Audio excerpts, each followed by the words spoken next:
Place à vous, Emmanuel Ducrot. Tiens, on parlait de Pas Monsieur déguisé non plus. Non, mais hein. on parlait de Monsieur Boubouk, l'homme des réseaux sociaux. Méfiez-vous de vos amis sur les réseaux. Derrière un profil peut se cacher un agent du fisc, nous dites-vous ce matin. Pas que sur les réseaux. Oui.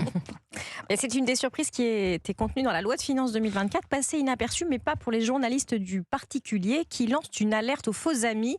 La loi donne de nouveaux pouvoirs aux agents du fisc. Ils peuvent se livrer à des enquêtes sous pseudonyme sur les réseaux sociaux comme Facebook, Instagram, X, l'ancien Twitter ou TikTok, pour identifier les fraudeurs.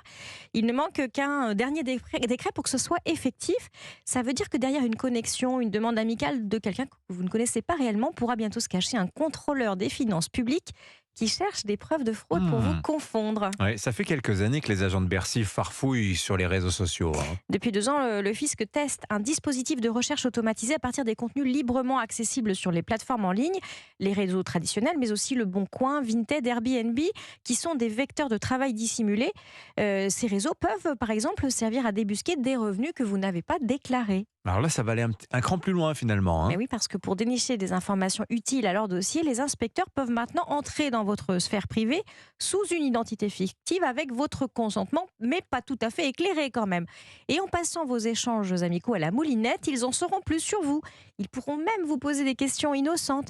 Ça vous dirait pas, là, un petit paiement liquide pour la location du chalet là Mais ça, c'est pousse au crime, ça. Il faut quand même des conditions pour que les agents du fisc puissent s'intéresser à votre cas. Il faudra que vous soyez déjà sortis des clous et qu'ils aient besoin d'exister un dossier qui existe.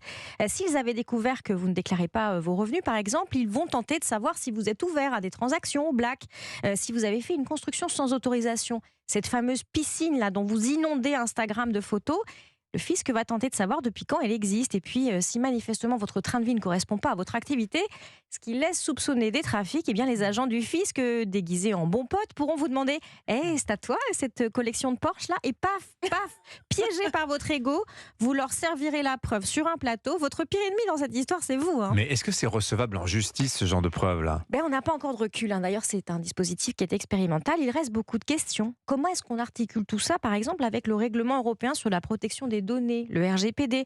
Et puis, surtout, comment est-ce qu'on traite le mensonge? Les gens passent leur temps à mentir sur leur fil Instagram, sur leur fil Facebook, à se mettre en scène.